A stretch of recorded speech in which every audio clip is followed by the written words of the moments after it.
Alright, so let's all stand up please. Ang tatawagin po natin para sa ating opening prayer ay ang naka-assign mula pa 2 minutes ago, si Brother Edgar para sa ating opening prayer. And then si Brother Dustin para sa ating congregational service.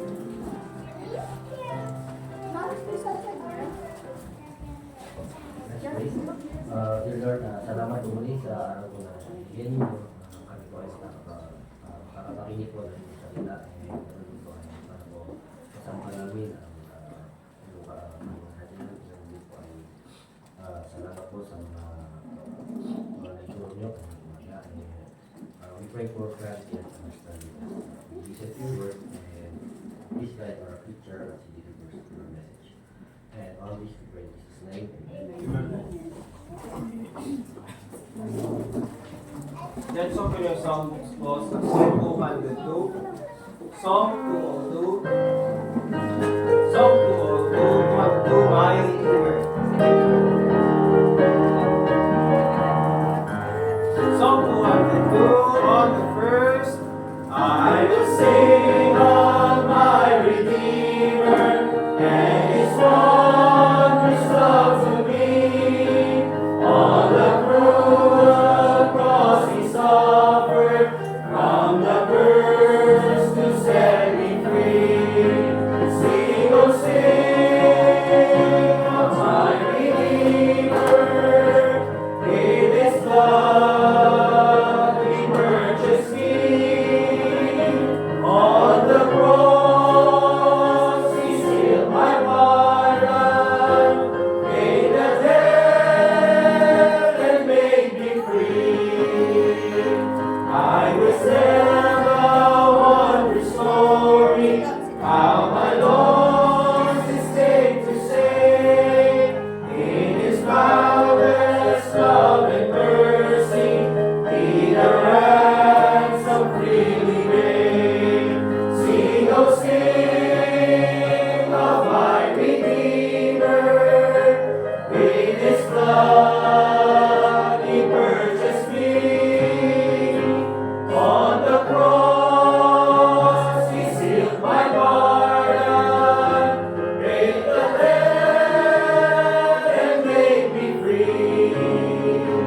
I will praise my dear Redeemer, His triumphant tell, how the victory He given over sin and death and hell.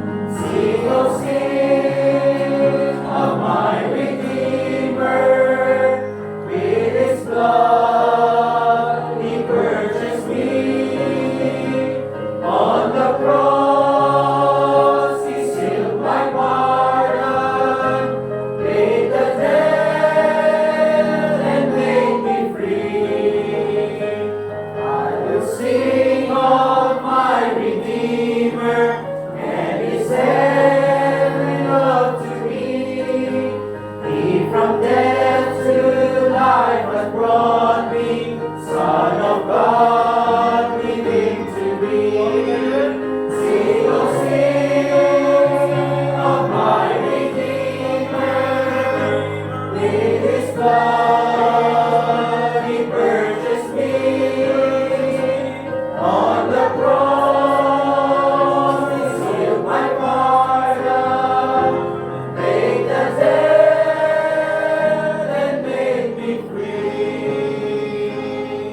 Amen. So be seated. Song to song number 208. Song 208. Praise. Greater than our sin.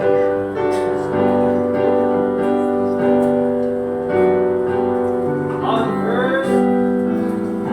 Marvelous grace of our loving Lord, grace that exceeds our sin and our guilt, done on Calvary's crown of thorn. There the blood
is greater than all our sin, marvelous, infinite, matchless grace, freely bestowed on all who believe.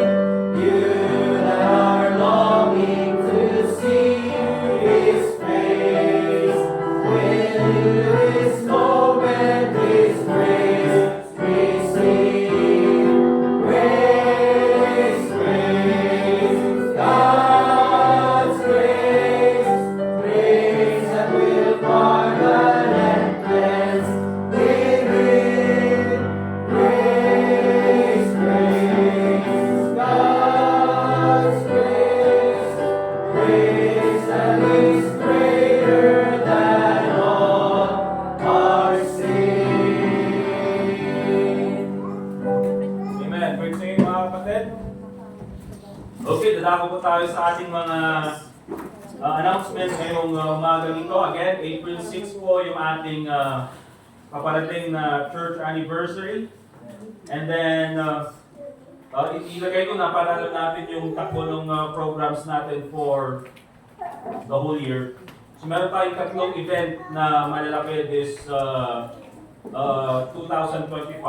Dinivide natin every 4 months. Okay, so 12 months divided by 3, so 4 months. So April yung ating church anniversary, April 6. And then yung ating mission Sunday will be August 3. Bis na conference sana, pero ano na lang, mission Sunday na lang. Nakafocus yun sa missions. Okay, we'll have guest speakers doon sa time na yun. And then December 7 naman yung ating Thanksgiving. Okay, so tatlong event for the whole year. But ngayon, April 6, yun yung ating church anniversary again. Ang napili ko na pinili ko na magiging team ng or yung parang kulay na isusuot natin is brown. Okay? Pag sinabi natin brown, hindi kailangan naka-brown lahat. Okay? Kung meron kayong necktie na brown, okay na rin. Kung meron kayo na tawag doon, mga shirt, barong na brown, okay na rin. Okay? Sa mga ladies, kung meron kayong mga scarf or ang tawag doon, cardigan na brown, wala pong problema, basta may brown. Okay? Huwag lang mag-skin tone, please. Wala yung skin tone na tapos nakalabos something. Okay, so huwag na lang mag-skin tone. Okay?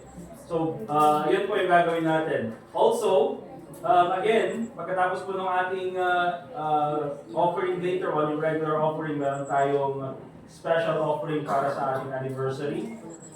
And also, this coming April 17, merong church sports fest doon sa main church natin. I think maghanap sila ng venue. So, mag-join po tayo kasi Holy Week naman. So wala kayong pupuntahan, yun, join tayo sa sports fest, papawis tayo, okay? And also this month, yung ating month of March is yun yung ating financial emphasis month, okay? Or financial management emphasis. So tapos na tayo sa saving tsaka spending, later naman meron tayong ibang topic. Also this afternoon, instead na I'll be preaching on the book of James, I'll be preaching naman about ICC. Para makaano tayo sa topic. Kasi sa Facebook maraming mga mga Kristiyano na experts sa international news. Then tingnan lang natin kung ano ba yung dapat na stand ng mga Kristiyano sa nangyayari sa politics natin ngayon. Okay? And then of course, yung ating sa soul winning, sa Monday, Sister JC, Tuesday hanggang Saturday is doon siya sa Burnham. And then, kayo afternoon sa Baraking. Okay? And then also, sa Wednesdays naman, usually pupunta sila Brother Anthony will have an announcement about that later. Okay? But that's it for our announcements this morning. Let's go get our Bibles, please. Tayo po tayong lahat. Natawagin natin si Brother Anthony for our Bible reading on the book of 1 Peter.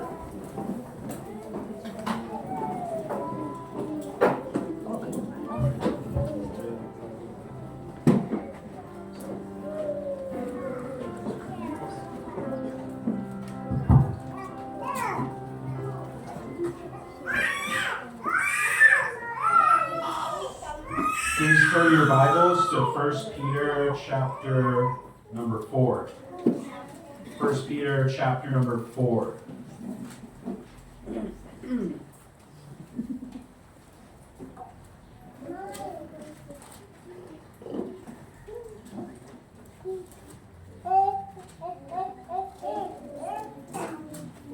First Peter chapter 4, please follow along as I read.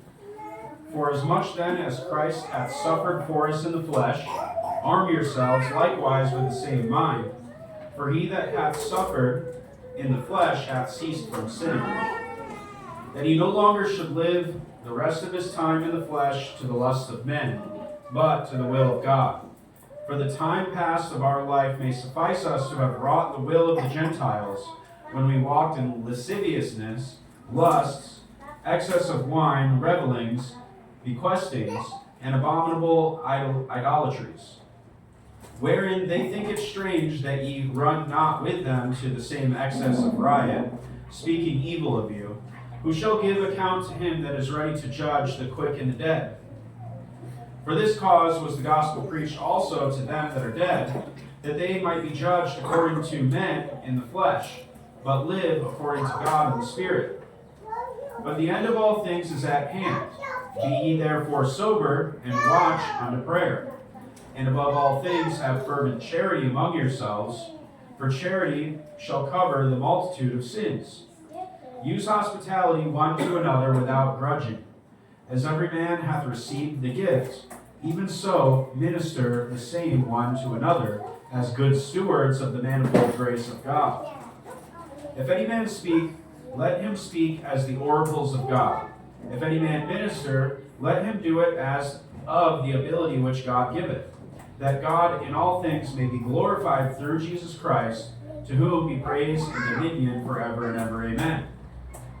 Beloved, think it not strange concerning the fiery trial which is to try you, as though some strange thing happened unto you, but rejoice inasmuch as ye are partakers of Christ's sufferings, that, when his glory shall be revealed, ye may be glad also with exceeding joy.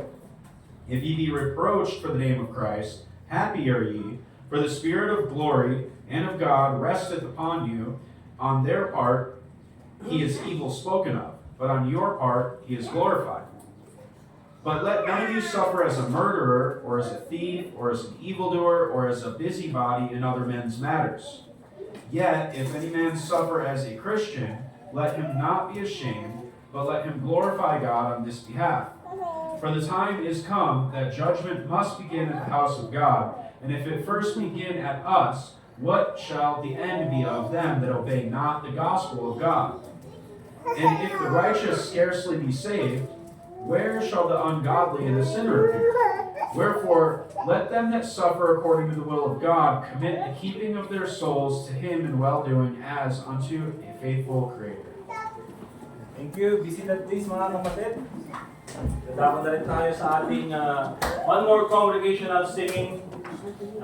May may announcement about sa yung mga songs yung magpa-practice mamaya. Ladies or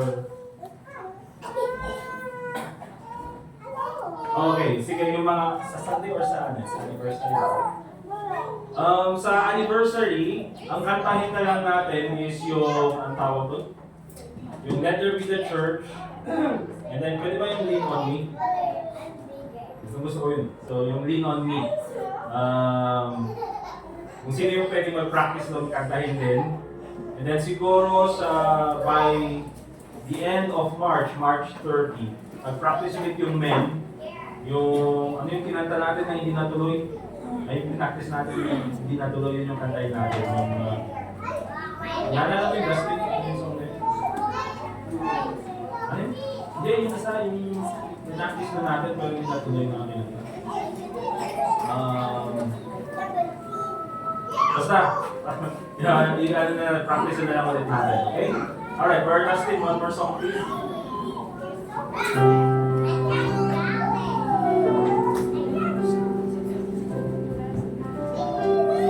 Let's open your songbooks to Song 210.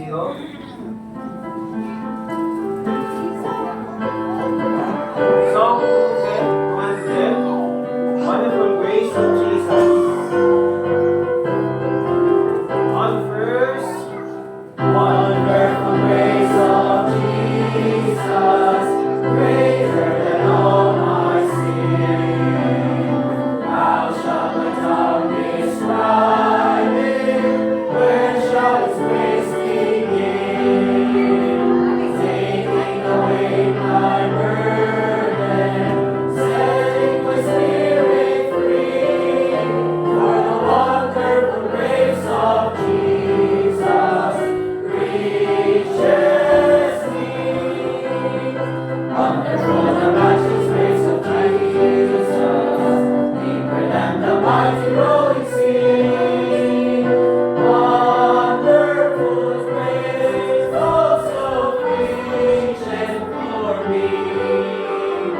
Farther than the scope of my transgressions, greater far than all my sin and shame. Oh, magnify the precious name of Jesus, praise His name. Wonderful grace of Jesus, reaching to all the lost. By it I have been pardoned, saved to the uttermost.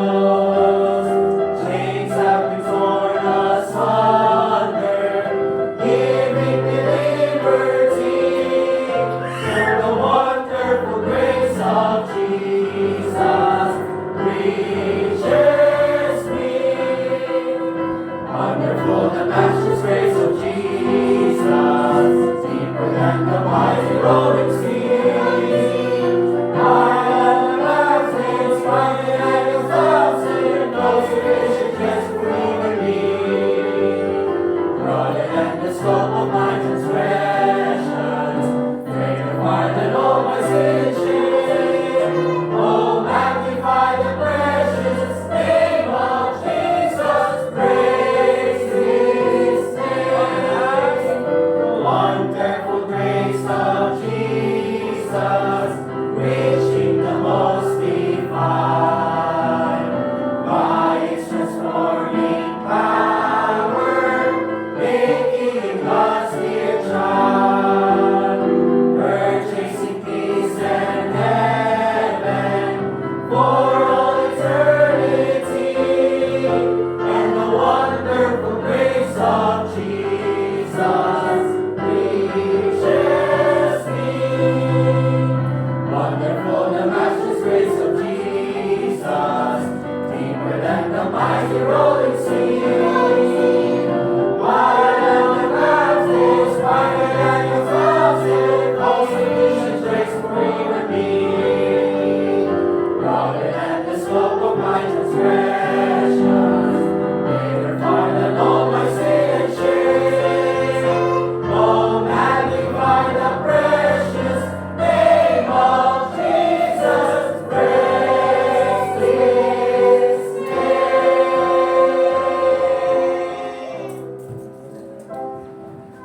Amen. Great sing mga kapatid. Let me just also mention meron tayong bisita ngayong umagang ito.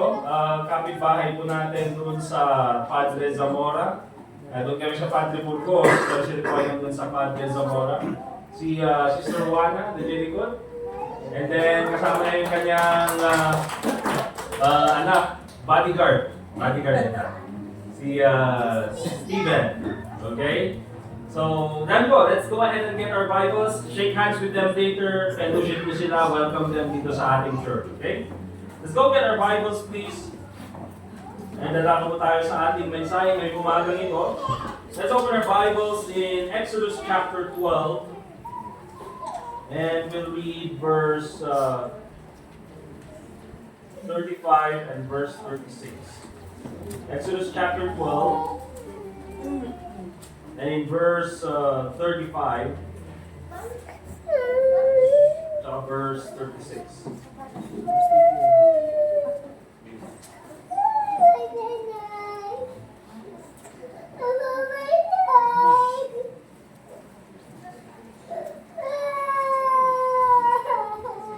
Okay, so if you're there, say amen.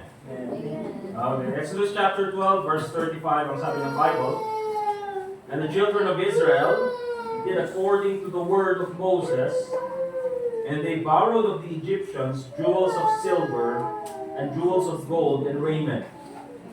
The Lord gave the people favor in the sight of the Egyptians, so that they lent unto them such things as they required, and they spoiled the Egyptians. So, ang title po ng ating mensahe ngayong umaga, mga kapatid, is the mismanagement of the blessings of God, or the mismanagement of God's blessings. Okay? The mismanagement of God's blessings. And dito sa Exodus chapter 12, verse 35 and 36, makikita po natin, mga kapatid, how God blessed the Hebrews bago sila umalis ng Egypt. At ang ginawa ng Panginoon ay He made these people favorable to the Egyptians, na bago sila umalis, sila ay humiram ng mga ginto at fine clothes doon sa mga Egyptians, and because of God's favor, sila ay binigyan. And still, mga kapatid, that is still a blessing of God. Amen? Blessing pa rin po yan ng Panginoon. So, that's a great blessing, mga kapatid. Ikaw ba naman, aalis ka sa isang lugar, tapos bago ka umalis, binigyan ka pa ng gold? O ito, bigyan ka namin ng gold para makaalis na kayo. Okay? Kung ano pang kailangan mo, sige, bibigay namin. Basta, makaalis na kayo. And that is a blessing of God. However, in Exodus chapter 32, makikita po natin later on doon sa verse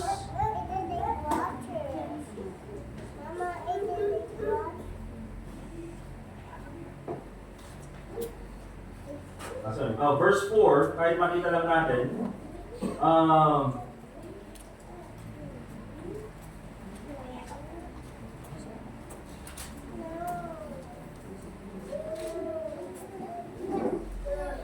let me just read verse 1 hanggang verse 4. Verse 1. Okay.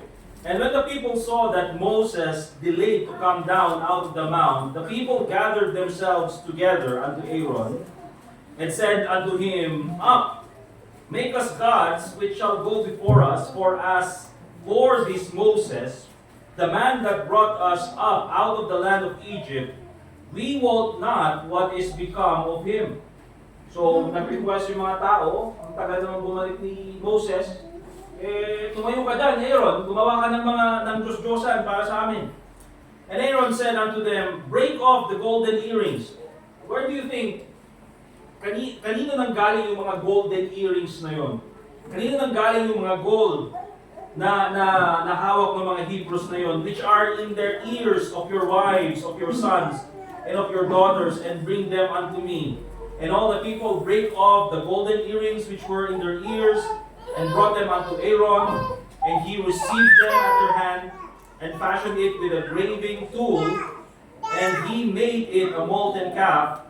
And they said, These be thy gods, O Israel, which brought thee up out of the land of Egypt. So, ang gusto kong makita natin dito ay ma-realize natin, mga kapatid, that itong mga Hebrews na ito, I don't think they had time na magkaroon sila ng gold while they were in Egypt, because remember, they were slaves in Egypt. Okay? And also, mga kapatid, kaya nga kung titignan natin, hirap na hirap itong mga tao na ito. However, nung nakalabas na sila doon sa Egypt, and they're already in the wilderness, at hindi nila mahintay ang pagbabalik ni Moses, anong ginawa nila? Aaron, gawan mo kami ng Diyos-Diyosan. Anong sabi naman ni Aaron? O sige, dalhin nyo sa akin lahat ng ginto. Yung mga earrings na yan, dalhin nyo sa akin. And of course, mga kapatid, just kulitan natin yung common sense. Saan nanggaling yung ginto na yon? That was the blessing that came from God.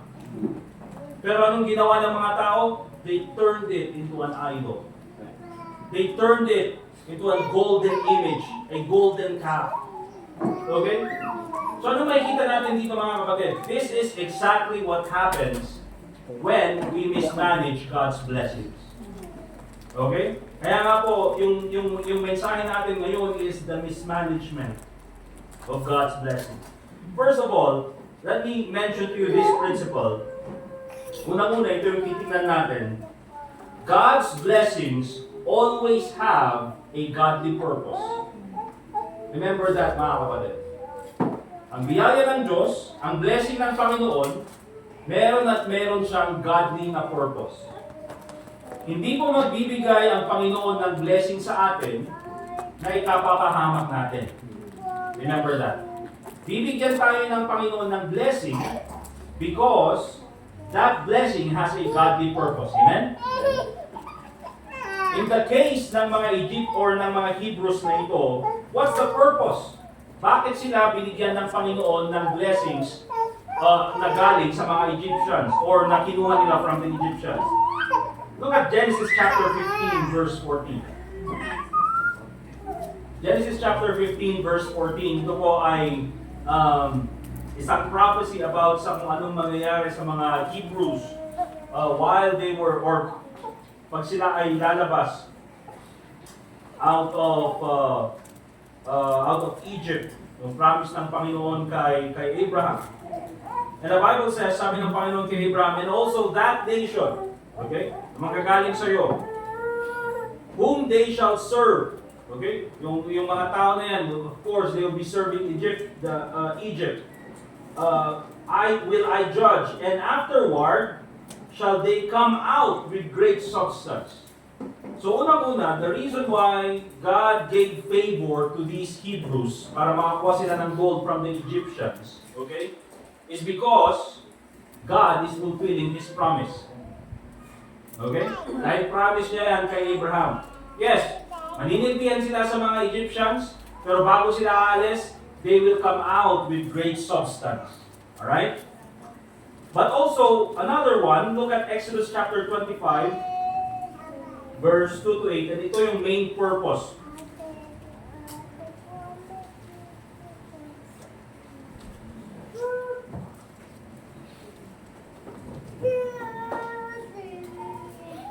Exodus chapter 25, verse 2 hanggang verse 8. Ang sabi ng Bible, speak unto the children of Israel, that they bring me an offering of every man that giveth it willingly with his heart, he shall take my offering. And this, itong offering na to, this is the offering which he shall take of them. Ano yung kukunin sa mga tao? Gold and silver and brass. Again, mga kapatid, the Hebrews, while they were in Egypt, wala silang ari-arian. They were slaves. Nandun sila for slave labor. Pero bago sila umalis, nagkaroon sila ng gold at lahat ng mga kailangan nila. Okay? And of course, anong sabi ng Panginoon? Kukuha ka ng offering sa mga tao na yan. They will give willingly. Anong klaseng offering yung kukunin mo? Gold, silver, and brass. And what's the purpose of these gold, silver, and brass? And blue, marami pa, and blue, and purple, and scarlet, and fine linen, and goat's hair, and ram skins dyed red, and badger skins, and shittim wood, oil for the light, spices for the anointing oil, and for sweet incense, onyx stones, and stones to be set in the ephod, and in the breastplate. Verse 8, and let them make me a sanctuary, that I may dwell among them. See, yung purpose, mga kapatid, kung bakit ang Panginoon binigyan niya ng gold at mga magagandang bagay itong mga Hebrews na ito, bago sila they came out of Egypt, is so that they can build a sanctuary for God. Para makagawa sila ng tabernacle para sa Panginoon. And yung tabernacle na yan, mga kapatid, hindi yan basta-basta. It will be made with fine linen. Yung mga gamit na yan will be, it should be, parang lalagyan ng gold, lalagyan ng precious stones, lalagyan ng silver, because that is God's purpose for the blessing. Because God's blessings always have a godly purpose. Amen? Naintindihan niyo po ba mga kapatid? God's blessings always have a godly purpose. Now, many people seek God's blessings. Of course, gusto natin ng blessing ng Panginoon. Pero minsan hindi natin tinatanong, bakit kaya ako bless ng Panginoon? Okay? Why did God bless me or why did God bless us? And the Bible teaches us many reasons why God blesses us. And itong mga ibibigay ko mga kapatid na mga reasons why God blesses us, these are the godly purpose why God gives us blessings. Unang-una, of course, mga kapatid, God blesses us to glorify God. Amen? Of course, titignan po natin yan later on. The Bible says, whether therefore you eat or drink or whatsoever ye do all to the glory of God. Okay, katulad po nung blessing na natanggap ng mga Hebrews. Saan-saan nila gagamitin yun? Hindi pang fashion, mga kapatid. I believe, mga kapatid, of course, pwede nilang gamitin for their personal use. Hindi naman kinukuha ng Panginoon lahat kasi nga ang sabi niya, willingly na ibibigay nila. But for many of those blessings na tanggap nila, it should have been used to make a tabernacle para sa Panginoon. However, it was mismanaged. Anong ginawa nila? Ginawa nilang idol. Ginawa nilang golden calf. Okay? Another purpose of God's blessings, mga kapatid, is, again, to make us a blessing to others. Do you agree with that? Say amen. God blesses us to make us a blessing to others. Of course, we have read many times in the book of Acts. Okay? Na sabi ng Bible, it is better to give than to receive. Okay? Mas mabuti nang tayo yung tumutulong kaysa tayo yung tinutulungan. But look at another example in Genesis chapter 12 and yung blessing ng Panginoon kay Abraham.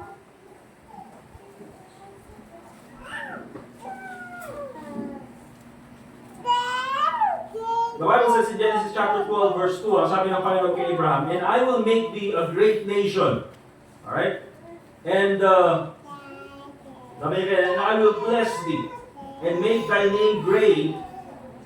And for what purpose? The Bible says, and thou shalt be a blessing. Now, yung blessing na yan, mga kapatid, ay wala pong iba kundi ang ating Panginoong Hesukristo. Because the Lord Jesus Christ, of course, ay nanggaling kay Abraham. Now, sa atin naman, mga kapatid, we have the Lord Jesus Christ with us. Kasi ang sabi ng Bible, kayo na kay Kristo, ye are Abraham's seed. Okay? So, nasa atin ang ating Panginoong Hesukristo. Therefore, it's also our responsibility na sana ma-bless ang ibang tao through the gospel by us sharing to them God's simple plan of salvation. Okay? And that is, mga kapatid, an example when it comes to salvation, but also even po sa mga material things na binibigay sa atin ng Panginoon, even po sa mga blessings na binibigay sa atin ng Panginoon, God's purpose for that is not only to glorify Him, but also para maging blessing tayo sa ibang tao. Alright? God blesses us so we can be a blessing to others. Another reason why God blesses us is this. Ito, very important. God blesses us so that we can learn to depend on Him. Naintindihan, mga kapatid? Kaya po hindi tama na pag blines tayo ng Panginoon, nagiging mayabang tayo. Hindi po tama na pag blines tayo ng Panginoon, iniiwan natin ang Panginoon. O iniiwan natin ang gawain ng Panginoon. Bakit? Look at Deuteronomy chapter 8, verse 18. Deuteronomy chapter 8, and in verse 18. Ang sabi ng Bible, but thou shalt remember the Lord thy God. Sabi ni Moses sa mga tao, alalahanin nyo ang Panginoon. Huwag niyong kakalimutan. Bakit? For it is He that giveth thee power to get wealth. Okay? Now remember this, mga kapatid. Ano man ang meron ka. Okay? Sabi na natin, sweldo mo yan. Galing yan sa trabaho mo. Pero remember this. Yung kalusugan, yung opportunity, yung talino, yung diskarte na ginamit mo para ikaw ay magkaroon ng kita, magkaroon ng sweldo, o magkaroon ng income, lahat yan ay galing sa Panginoon. Okay? And therefore, when God blesses us, dapat, dyan natin ma-realize na pambira, hindi ko kayang gawin ito na ako lang. Natanggap ko itong mga blessings na ito dahil sa Panginoon. Hindi po tama yung kaisipan, mga kapatid, na kapag tayo nakatanggap ng blessing ay hindi na natin kailangan ng Panginoon. Bakit? We need to understand, we need to realize, mga kapatid, na kung wala ang Panginoon, walang blessing. Remember that. Kaya po hindi tama sa isang Kristiyano na kapag siya ay blessed ng Panginoon, nagiging mayabang. Hindi po. The more God blesses us, the more we should depend on God. Amen? Hindi po na kapag tayo ay blessed ng Panginoon, tsaka natin kakalimutan ng Panginoon. Mali po, mga kapatid. Baliktad yung ganung kaisipan. Also, mga kapatid, why does God bless us? What's the purpose of God blessing us? Not only to teach us dependence on Him, not only to make us a blessing to others, but remember this, very important, to equip us for good works. Look at 2 Corinthians chapter 9. 2 Corinthians, at tingnan po natin yung chapter 9.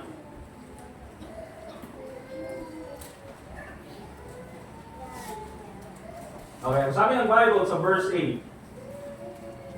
2 Corinthians chapter 9, verse 8.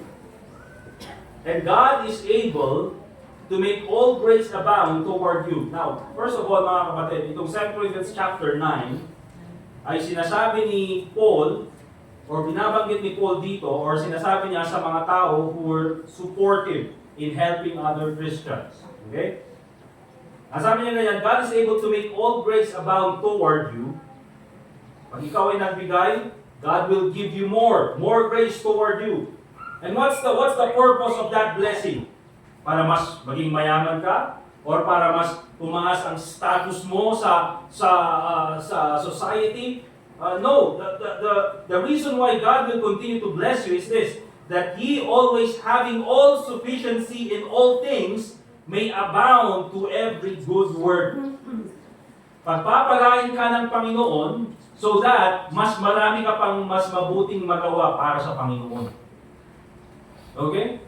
So again, that's another reason why God blesses us, to equip us for good works. Another reason why God blesses us is this, to test our faithfulness. Remember this, mga kapatid, ang mga blessing na galing sa Panginoon, that is a stewardship test. Bakit? Because how we handle these blessings reveals our heart. Okay? Kung paano natin i-handle yung mga blessing na yan, pinapakita lang natin, pinapakita lang kung ano talaga yung laman ng puso natin. Look at Luke chapter 16, verse 10. So, like I said, this is a principle na paulit-ulit natin sasabihin.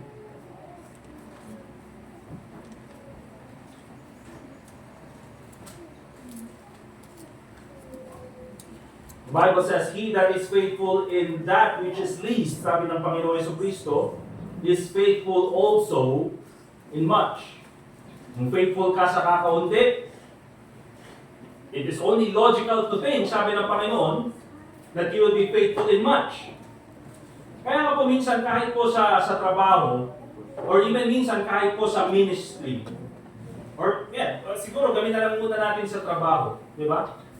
Although meron talaga yung mga companies na nag-hire ng manager, okay? Hiring manager, okay? Gusto nila maghanap ng manager. Pero remember this, mga kapatid, kahit that they are looking for a manager, they will not hire a manager na walang management experience. Di ba? Hindi sila mag-hire ng manager na walang management experience. Okay? And oftentimes, kung hindi naman sila mag-hire ng manager, mag-promote sila ng isang tao galing sa kanilang company na nakita nila na faithful, or merong, sabihin na natin, he was faithful doon sa responsibilities na binigay doon sa tao na yan. Okay? Because ang tinitingnan dyan, mga kapatid, logically thinking, if he or that person is faithful doon sa mga maliliit na responsibilities, clearly, or logically speaking, he will be faithful or she will be faithful doon sa mas malaking responsibilities. So, faithful in least, faithful in much.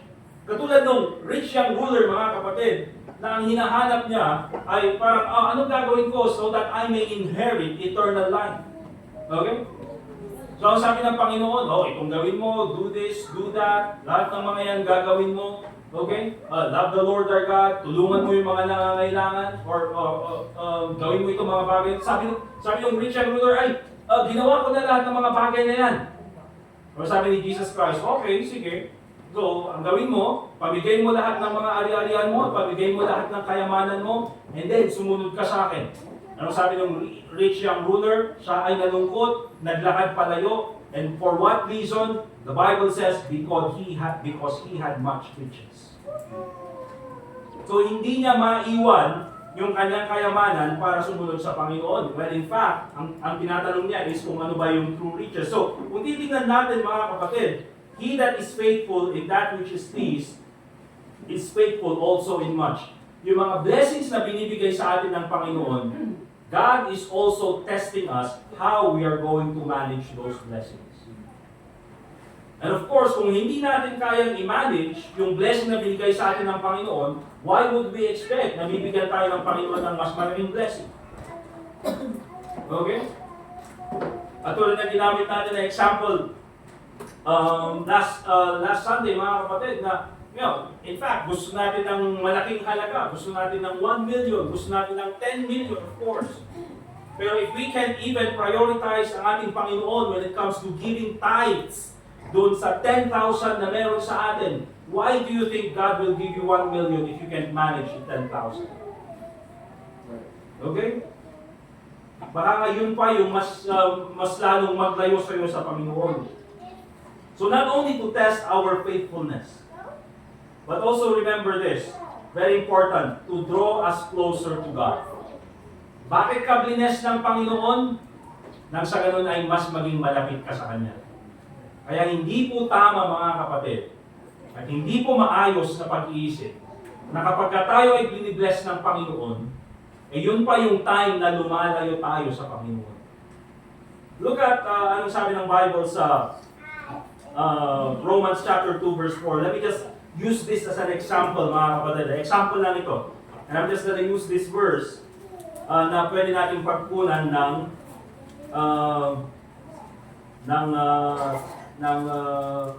example natin or ng illustration natin. Romans chapter 2 verse 4. Okay? The Bible says, the goodness of God leadeth thee to repentance. I mean, hindi ko alam mga kapatid. Pero the more we experience yung kabutihan ng Panginoon, the more we experience or we realize yung blessings ng Panginoon sa atin, hindi ba ang tamang lumalabas sa bibig natin minsan or yung tamang reaction natin is ang buti talaga ng Panginoon sa akin. Ang bait talaga ng Panginoon sa akin. Ang galing talaga ng Panginoon.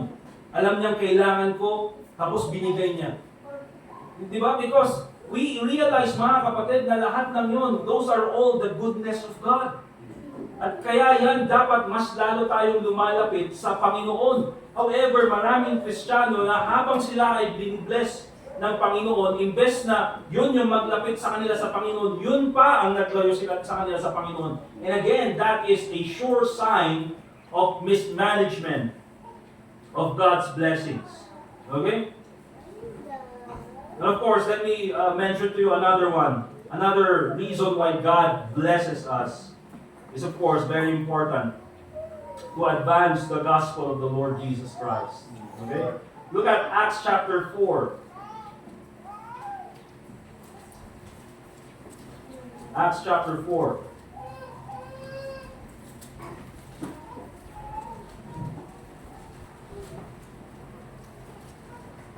And tingnan niyo po yung verse 34 hanggang verse 35.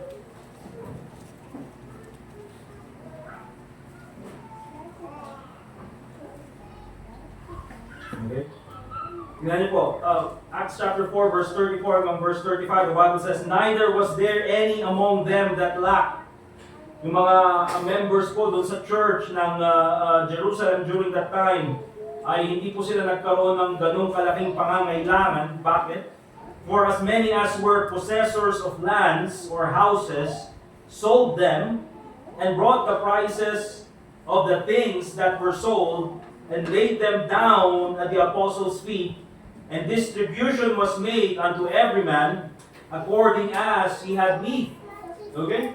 Now, I would like to believe, mga kapatid, na itong mga apostles na ito, not only were they looking out for the needs of the people within the church, I'm sure, mga kapatid, na tinitignan din nila yung pangangailangan ng mga tao sa labas ng church. Okay? Because the Bible says in Philippians 4:19, "But my God shall supply all your need according to His riches in glory by Christ Jesus." Bakit nandyan ang blessing ng Panginoon, especially to these members of the Philippian church? Because they were generous in supporting missions. One of the reasons why God is blessing us, or God is blessing you, is so that you can also support missions. Okay? So lahat ng ito, mga kapatid, if we take a look at the purpose of God's blessing sa atin, they all have a godly purpose. Bakit ka bless ng Panginoon? So you can be a blessing to others. Para pag may nangailangan, pwede kang tumulong. Okay? Kasi mas masarap ang pakiramdam na tumutulong kaysa yung tinutulungan. It is more blessed to give than to receive. Yun yung sabi ng Bible. Okay? Bakit ka bless ng Panginoon? It's also so that you can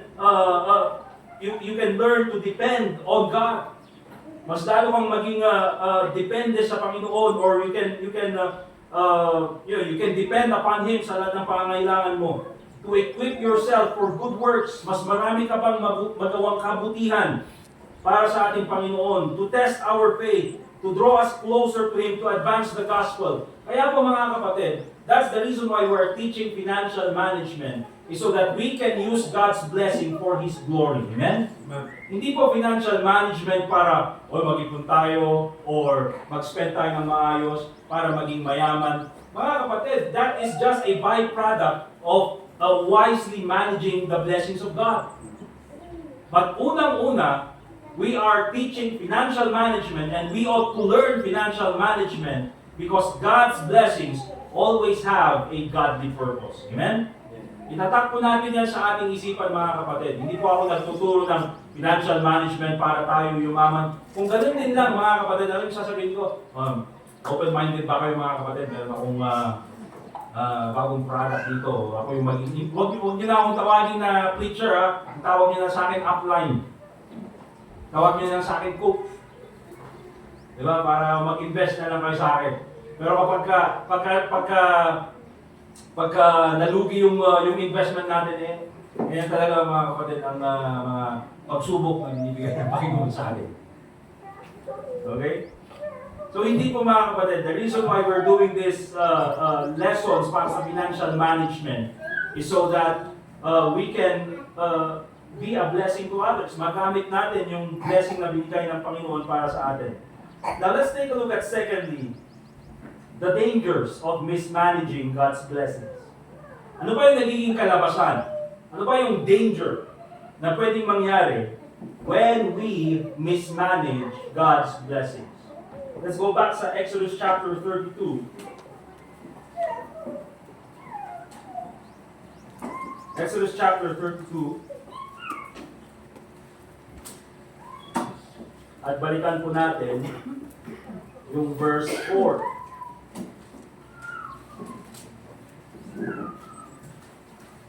Exodus chapter 32 and verse 4.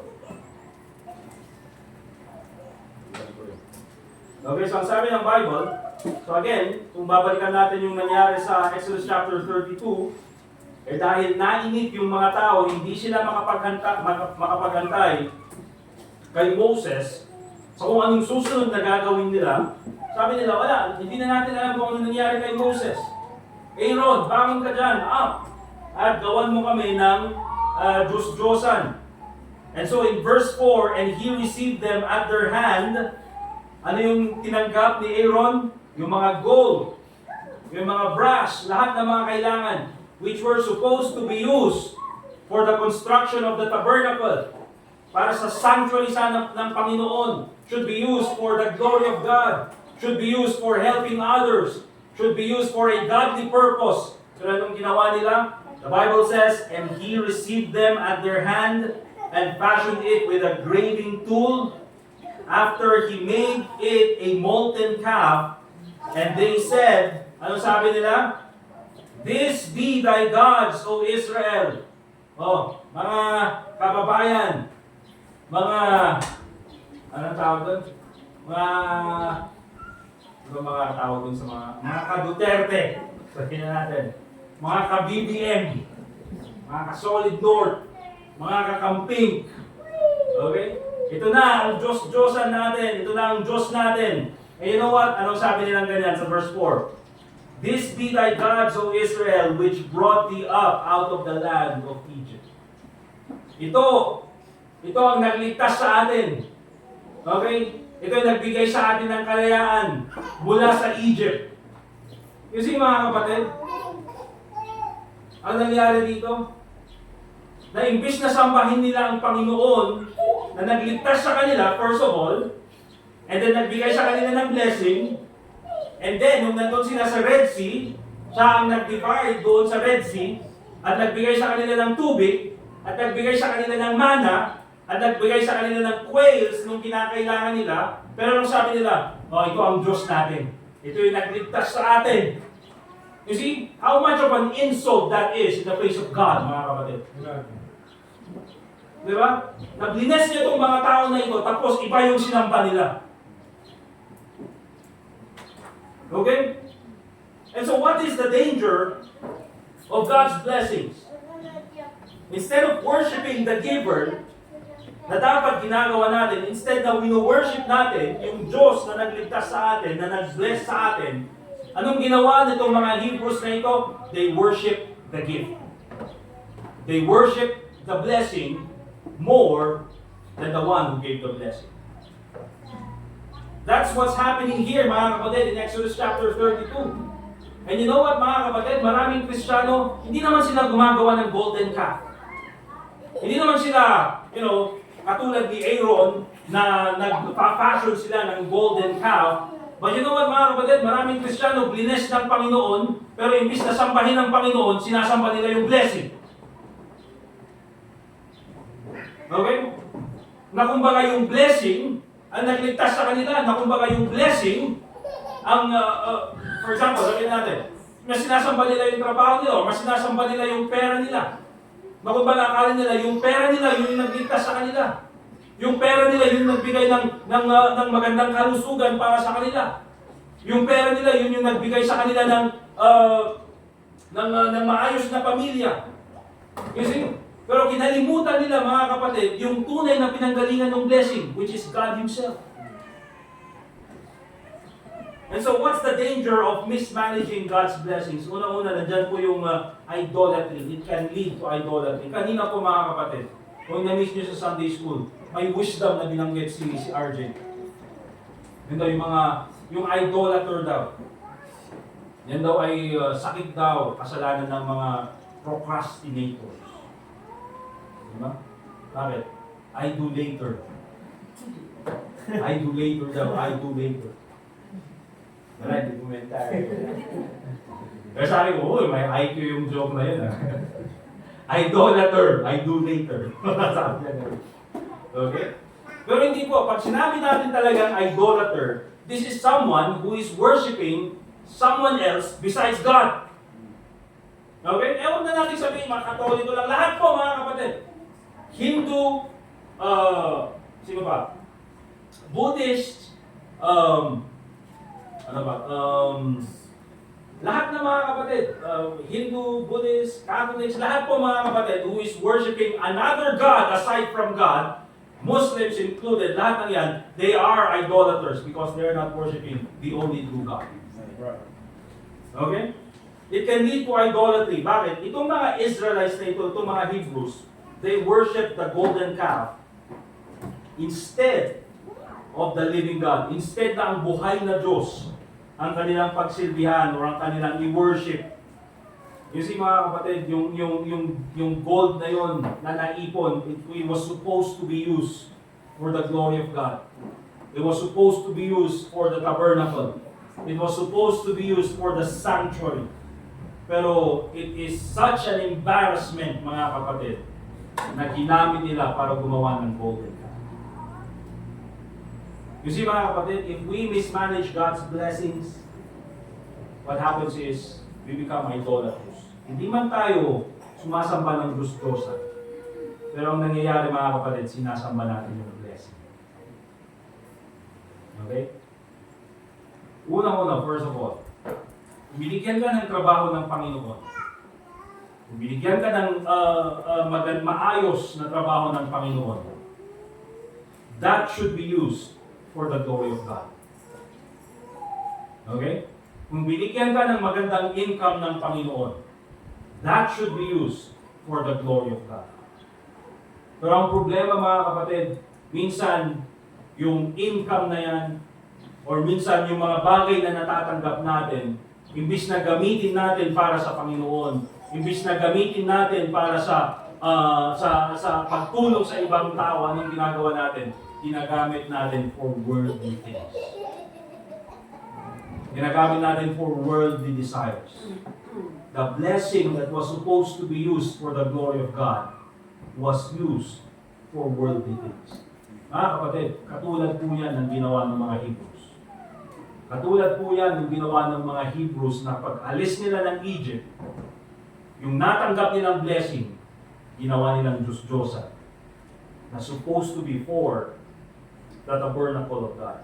Maraming tao ngayon mga kapatid, many Christians nowadays, we idolize money, they all idolize possessions, they idolize their careers, they idolize entertainment more than their relationship with God. Si mga kapatid, maraming Kristiyano, yung pamasahe na binigay ng Panginoon, yung blessing na binigay ng Panginoon, na pamasahe sana na gagamitin papuntang church, ginamit para pumunta ng SM. Naintindihan? Okay? Yung blessing, yung kalusugan na binigay ng Panginoon na sana gamitin niya para siya ay makapagsilbi sa Panginoon, ginamit niya sa kanyang pansarili lamang. Yung talino na binigay ng Panginoon sa kanya, imbis na gamitin niya para maging blessing sa ibang tao, ginamit niya sa kalokohan. And so instead na magamit para sa Panginoon, it was used for evil things. It was used for worldly things. It was used for selfish things. Katulad po nung ginawa ng mga Hebrews while they were in the wilderness. And what happens mga kapatid? The danger of mismanaging God's blessings, it can lead to idolatry. And what happens when idolatry happens? It will bring God's judgment. Nandyan at nandyan palagi mga kapatid ang judgment ng Panginoon. Let's go to Exodus chapter 32. And tingnan po natin yung verse 28.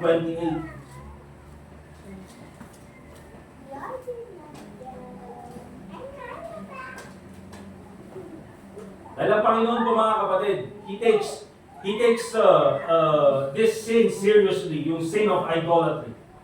In Exodus chapter 32 verse 28, the Bible says, "And the children of Levi did according," verse 27 muna para makita natin, "And he said unto them, Thus said the Lord God of Israel, Put every man his sword by his side, and go in out from gate to gate, throughout the camp, and slay every man his brother, and every man his companion, and every man his neighbor.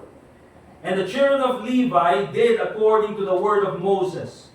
And there fell of the people that day about 3,000 men." Mira mga kapatid, anong ginawa ng Panginoon? Dahil sa kasalanan ng mga tao na ito, for, idolatry, for worshiping another God instead of God, or worshiping a false God instead of God, anong ginawa ng Panginoon? Itong gawin mo, Moses. Lahat ng mga Levites na yan, magdala ng sword, bawat sa kanila, and go gate to gate, and then you will stay. During that time, mga kapatid, in Exodus chapter 32, because of their sin of idolatry, 3,000 people died. Because this sin is serious, mga kapatid. This sin is serious. Na naging ganyan, mga kapatid, ang kabayaran ng kanilang ginawang kasalanan. Kasi ang gustong gawin ng Panginoon, mga kapatid, dito is this. He wants to remove this pollution out of this congregation. Kaya instead na magpatuloy itong kasalanan na ito, because the Bible says, doon sa kanyang Ten Commandments, ang Panginoon, He visits the sins of the idolaters even to the third and fourth generation. So kailangan tanggalin itong mga idolaters na ito. Na instead of worshiping God, they made a golden calf at yun yung kanilang sinamba. Instead of worshiping God, they worship the blessing. See, mga kapatid, misusing God's blessings can lead to spiritual decline. Okay? It can lead to broken relationships. And later on, mga kapatid, those who mismanage God's blessings, makikita niyo po, later on, you don't see them anymore at church. Bakit? Mas sinasamba nga nila yung blessing, mas sinasamba nila yung possession, mas sinasamba nila yung career, mas sinasamba nila yung kung anong ari-arian meron sila kesa sa Panginoon. Okay? And so anong naging isa sa mga napakaganda, o hindi naman siguro napakaganda, no? Pero I would say very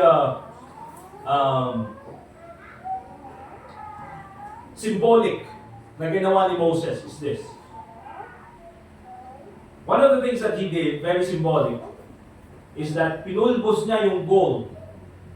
Pinowder yung gold. Ano yung ginawa? Sana kung ni-sprinkle niya lang sa mga tao no. Ang ginawa niya.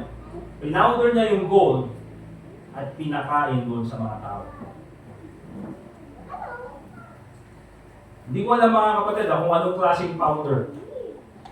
Pero hopefully yung powder na parang pulbo. Pero ano kaya kung ganun kalalaking powder yun? Pinakain ni Moses sa mga tao.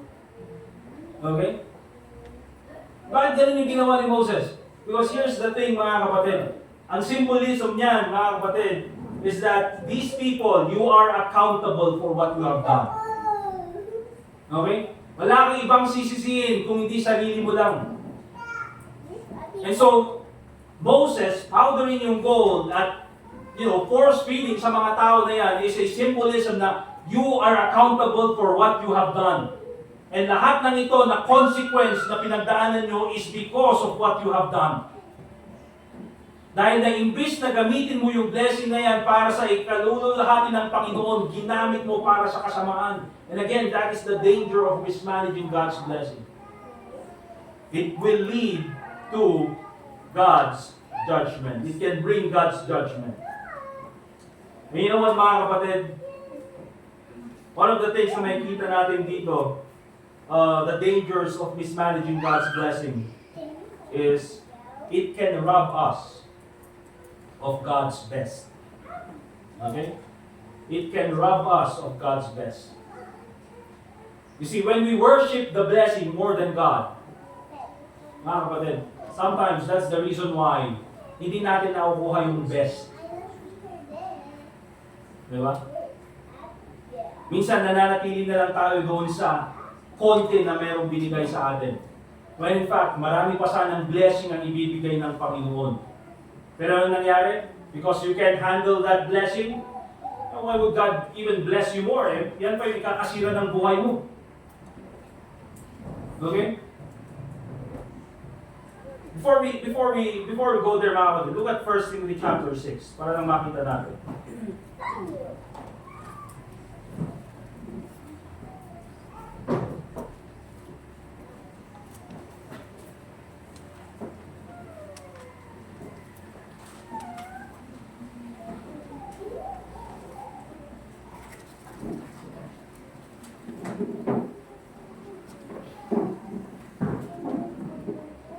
The Bible says, it's in 1 Timothy chapter 6 and in verse 10.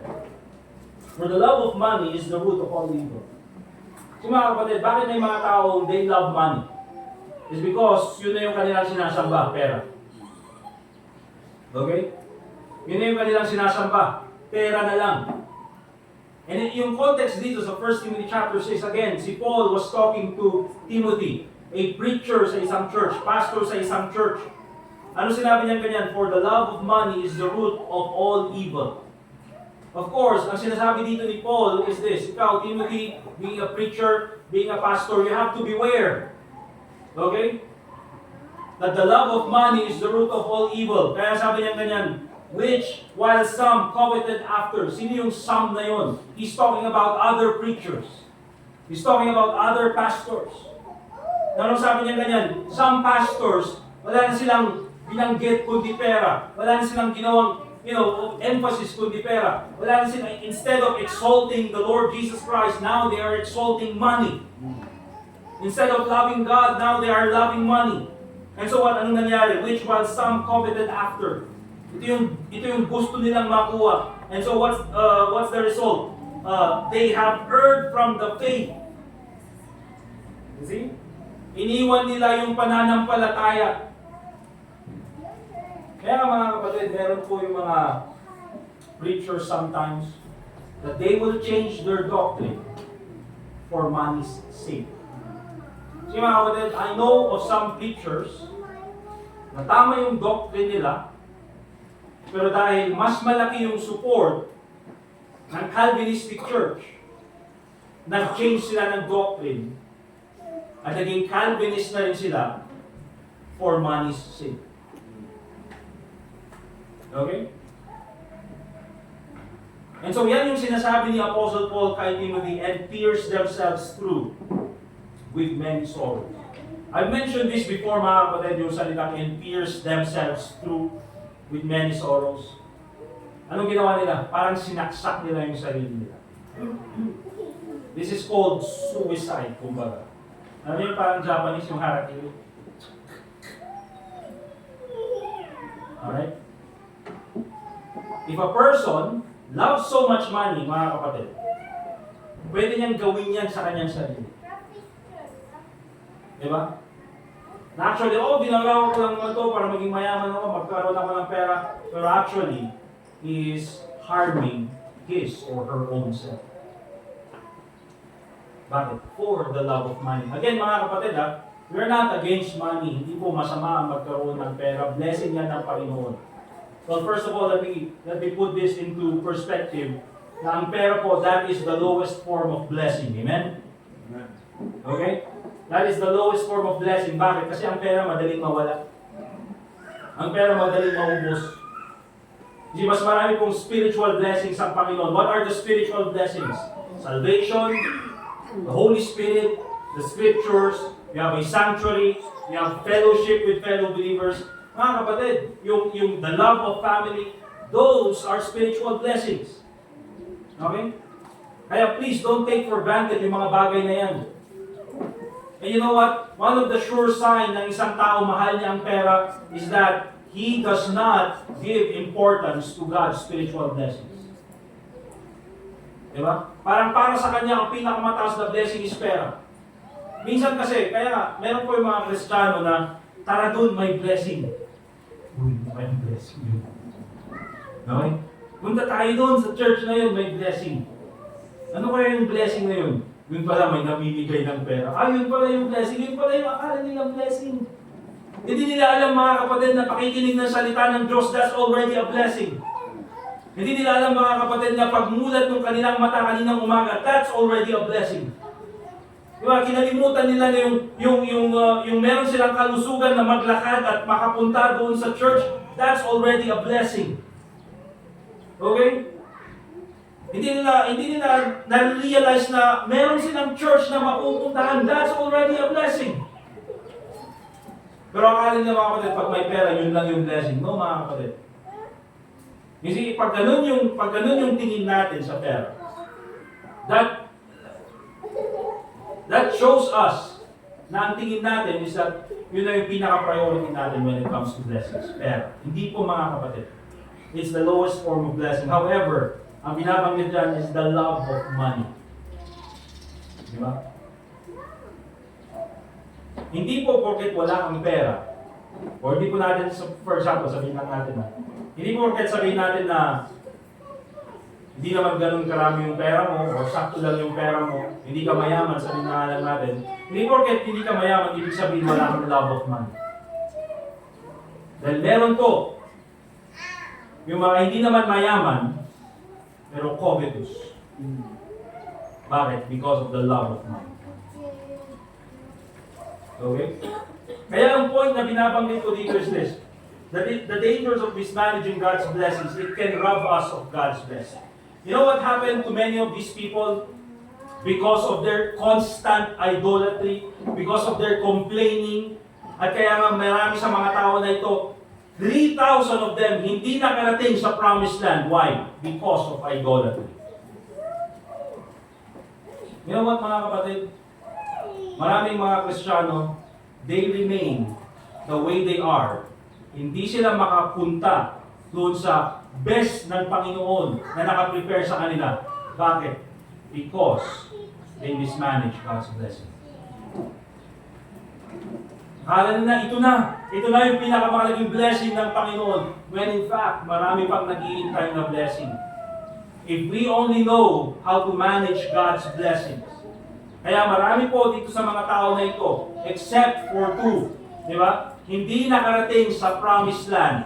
Bakit? Because they mismanage God's blessings. God has something prepared for them doon sana sa promised land. Napakaganda.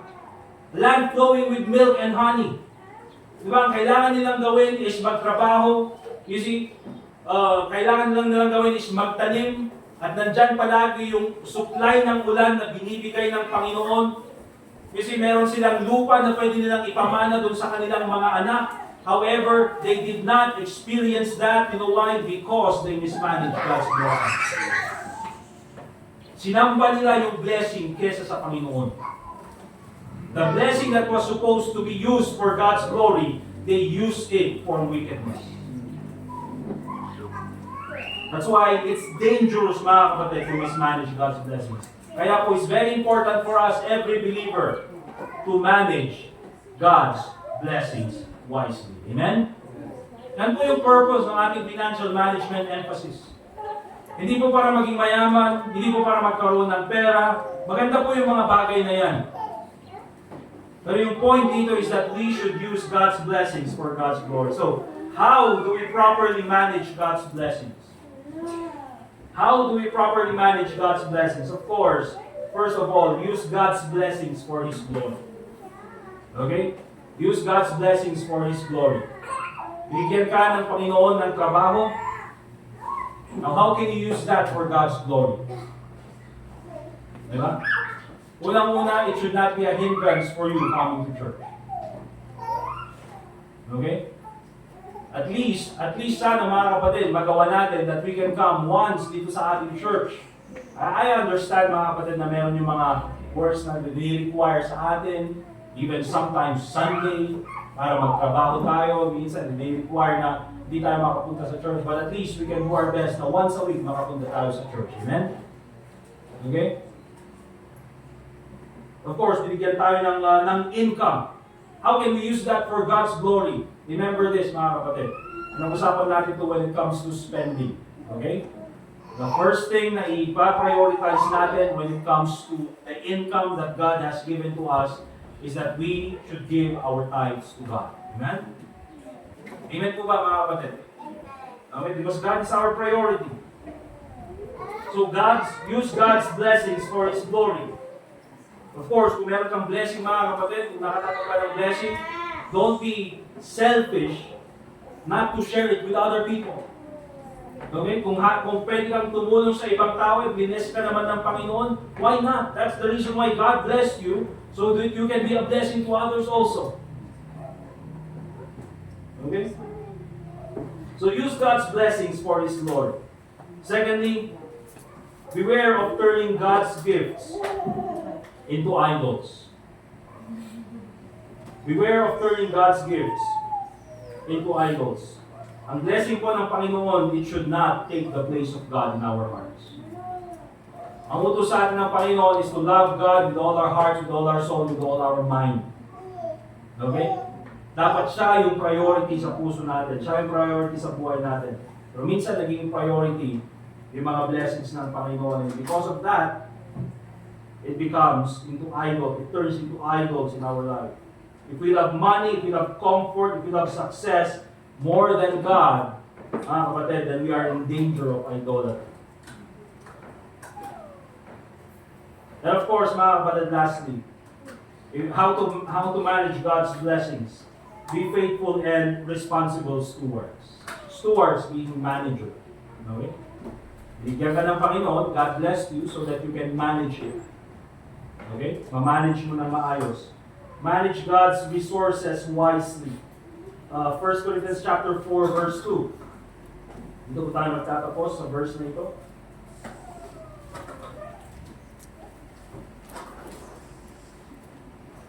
First Corinthians chapter 4 and verse 2.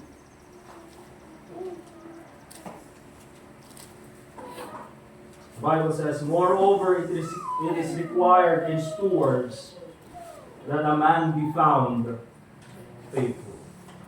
Okay? So ikaw ay ano yung manager? Sa dulo ng tenga. Tagapamahala. Yun. Kung ikaw ay ginawang tagapamahala ng Panginoon sa isang blessing, then you should be faithful. Okay? Be faithful and responsible stewards. Bigyan ka ng Panginoon ng income. Okay? Be faithful in managing that income. Bigyan ka ng Panginoon ng sasakyan, for example. Be faithful in managing that vehicle. Okay? Use it for God's glory. Gamitin mong paksundo. Use it for blessing others. Sunduin mo yung iba para mas madali sila makapunta ng church.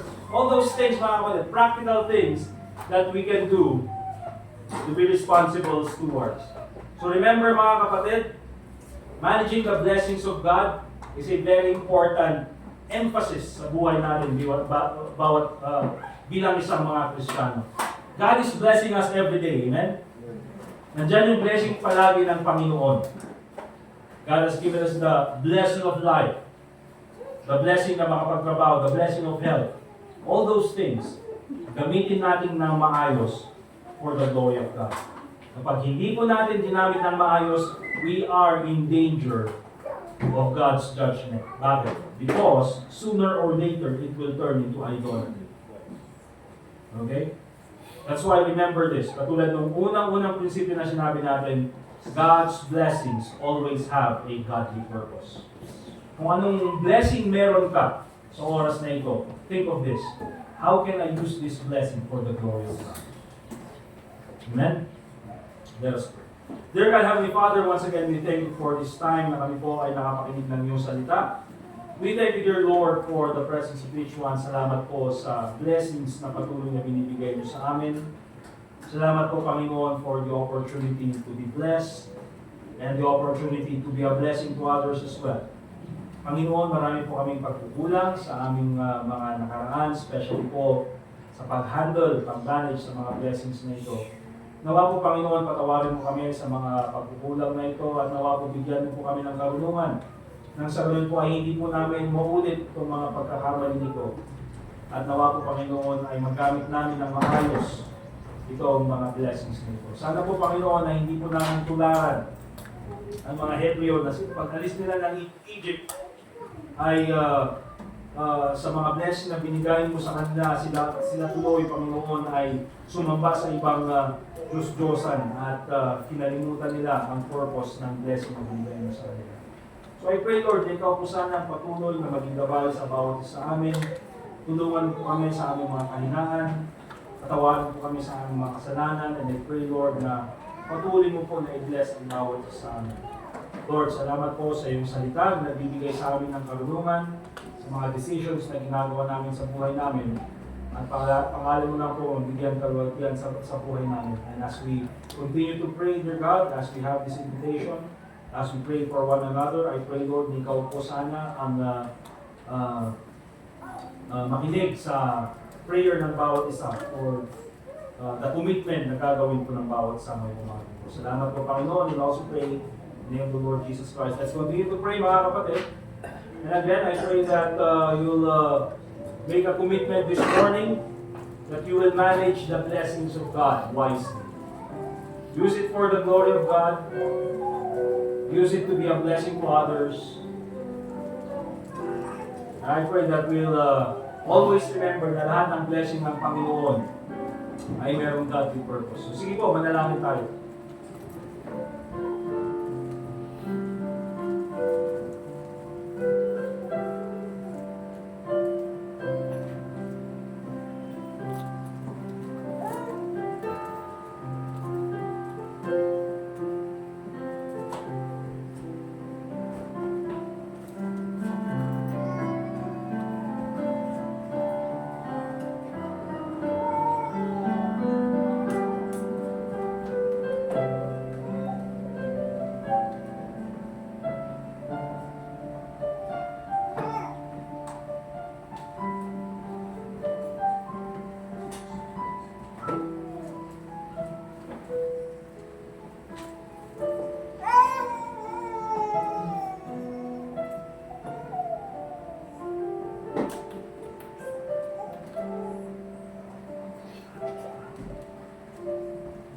Dear God, thank you very much sa time po na pwede kami manalangin. Katulad po ng lyrics ng kanta, I pray that you will make us a blessing. And that blessing is not for ourselves, but to someone today. So I pray, Lord, na ikaw po sana ang patuloy po na mag-glorify sa nalalabi pang mga aspecto ng aming service ngayong umaga nito. Thank you again for your work na naging challenge sa amin. And I pray, Lord, that your name be glorified in everything that we do. And also pray in the name of the Lord Jesus Christ. And all God's people say, Amen. Amen. Alright, we'll go ahead po doon sa ating offering ngayong umaga nito. And we'll ask si Brother Edgar, then si Brother Jazer, sila yung kuha ng offering. Sila yung offering basket. So ito po dun sa ating regular offering. And then para po dun sa ating special offering, we'll ask si Brother RJ na lang. RJ po yung special offering.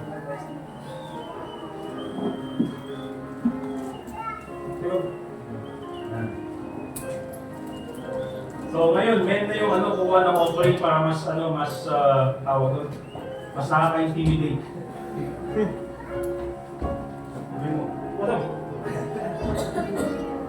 Joke lang. Alright, let's pray mga kapatid.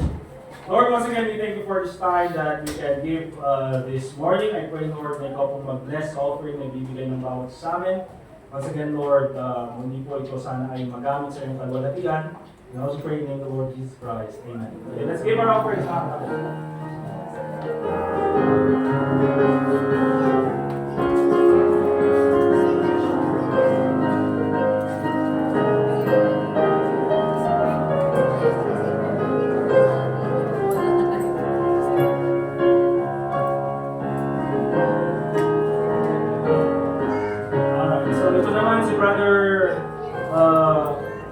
RJ, the idolater. You go and ask, idolater?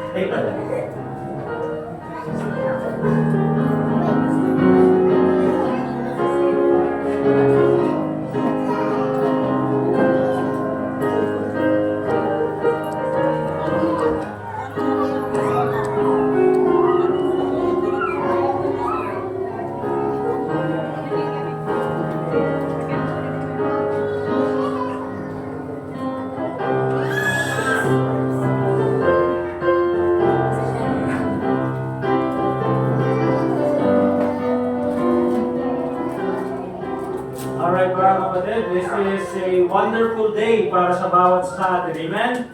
Are we having this morning? Say amen. Okay, but also sa isang church ay masaya tayo na may mga taong dinadagdag ang Panginoon. Pero syempre, we're also sad when some people have to pass away. But to move on, okay? Si Brother Anthony and si Sister Jane, si Silo, si Abigail, si Annabelle, and then si Janine. For now, this will be the last time that they'll be attending sa ating church. Okay? Because they'll be moving to Pampanga for now. Okay? Hopefully they can come back doon sa ating anniversary. But si Brother Anthony, I remember si Sister Jane, nag-attend siya sa church natin noon, doon pa sa Magsaysay, doon sa room without exhaust. Yung room na walang hangin, pagpapasok.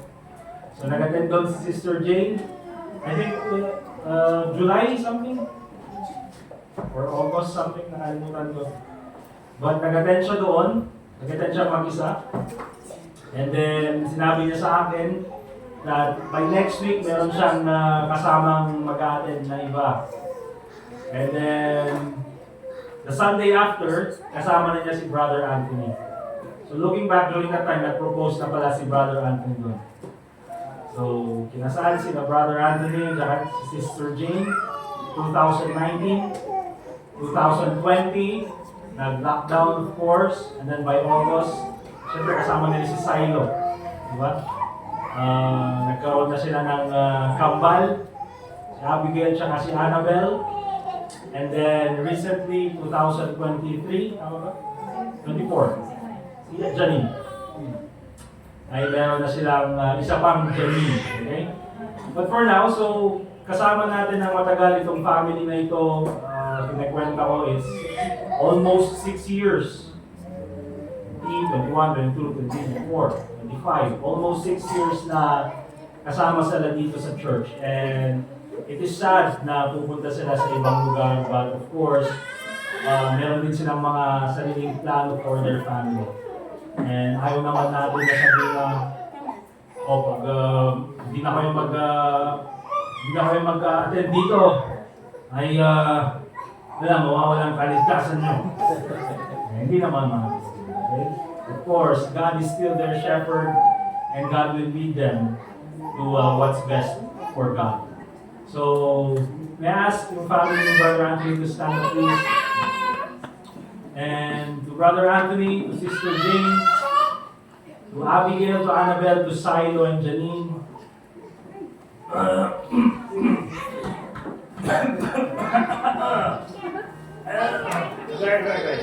We appreciate yung pag-stay nyo dito ng matagal. I appreciate your family, your faithfulness to this church, and for your companionship. It's difficult to start a church na mag-isa.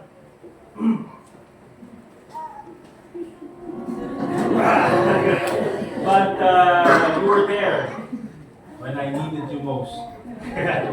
But thank you very much, Brother Anthony, Sister Jane, and family for being a part of our church. You will still be a part of our church. Kahit saan kayo magpunta. Yes. Mag-visit-visit kayo, especially pag nandun na kayo sa States. Yeah. But I'd like to ask Brother Anthony to come here in front if you want to say anything to the church. Yes. No. Thank you, Pastor. First of all, we love you all very much. We love this church, and this is our home. We are just traveling for a while, so. When I first came here to the Philippines, the plan was to return to the States with Jane and Jen Silo very quickly. We were hoping maybe it would only be 6 months or 1 year, maybe a year and a half. That was we heard that was possible. Maybe for some, but God did not want that for us, I do not think. And we were able to find a good church to attend. That was the most important thing. We came to Benguet, to Trinidad, Baguio, because my wife's family is from here. But we would have gone down to Manila or some other place if there were not a good church here. And I remember before I even came here, where Jane had heard about High Crest Baptist Church outreach, and I think she had visited before. But it's because of the work being done, not just by Pastor Tim, but Pastor Joshua, Brother Edgar, and Brother Sil. Some of you know him, Brother Sil, who was here.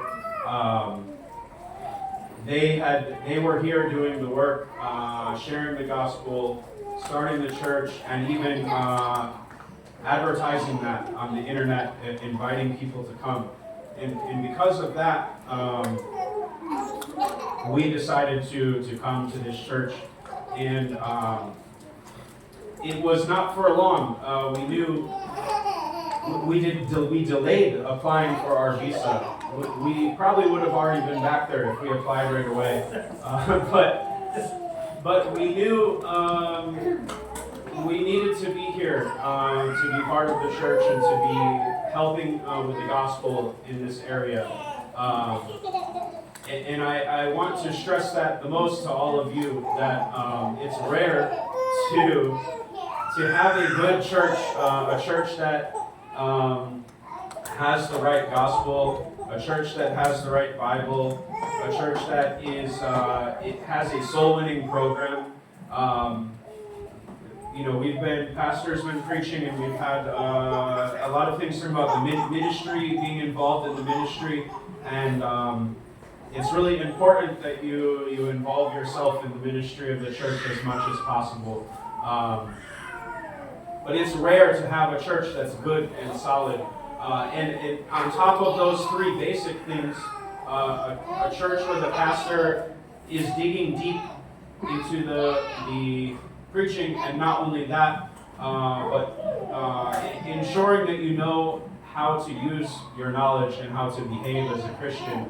Because that is what has helped me the most, and what I needed the most is how much our pastor focuses on Christian character. Because you can know the Bible cover to cover, but if you don't know how to act as a Christian, there's lots of problems you're going to have, and I know that firsthand. So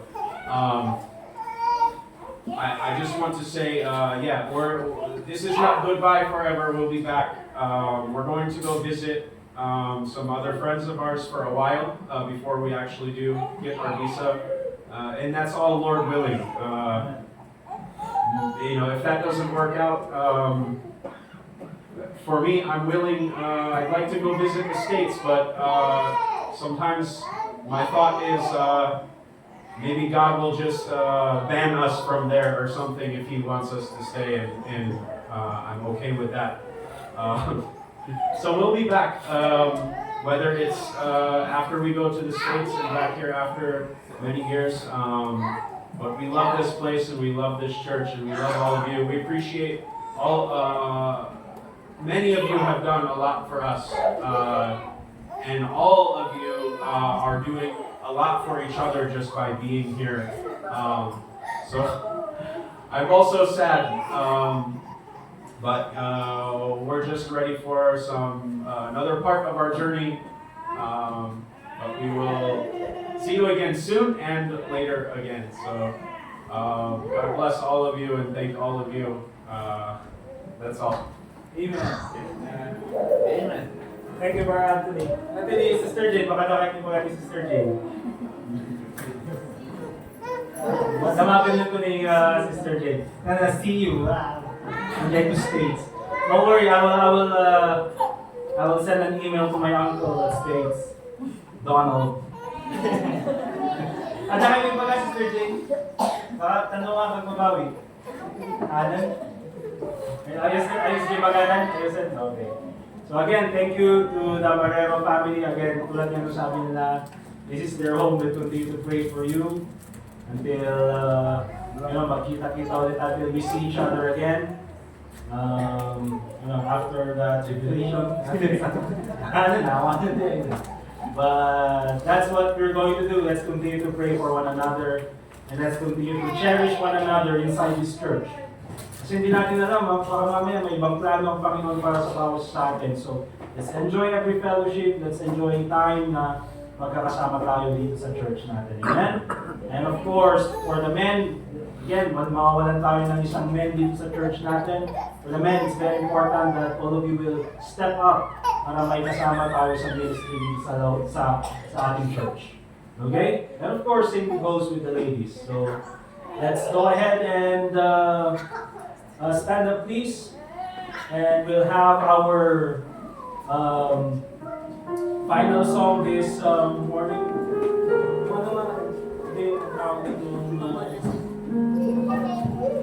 Ano yung kinakanta yung pagkano yung God will take care of you.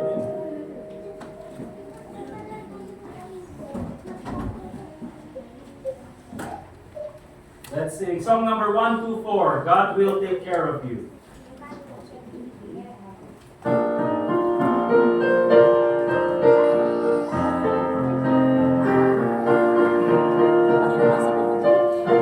All right, all together on the first stanza. Be not dismayed, but every time God will take care of you. Leading His wings of love abide, God will take care of you. God will take care of you through every day or all the way. He will take care of you. God will take care of you.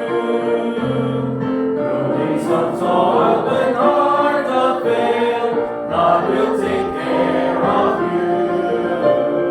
When dangerous fears your path assail, God will take care of you.